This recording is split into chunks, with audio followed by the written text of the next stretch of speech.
আজকে কি খাবার খাচ্ছিস? চানাচুর আমাকে একটু দে না। আলু মাখা মানে আলুর চোখা, চানাচুর, এগ ফ্রাই এগ আর রাইস রাইস, সিদ্ধ রাইস। চানাচুরটা হ্যাঁ খাবো। এখানে চানাচুর দিয়েছি, এখানেও চানাচুর দিয়েছি। হ্যাঁ এত চানাচুর ভালোভাবে চিবিয়ে চিবিয়ে খাবি বাবা।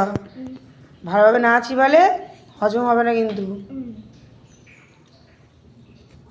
তোর খাবারটা দেখে তোমার লোভ লাগছে। তোমরা তো এরকমভাবেই খাবে। ও না না, ভাত নেই আর। সকালে অল্প করে ভাত করা হয়েছে। খাবে না? না, হেভি টেস্টি, কিছু tasty tasty tasty tasty tasty tasty. Tasty মানে হেভি টেস্টি।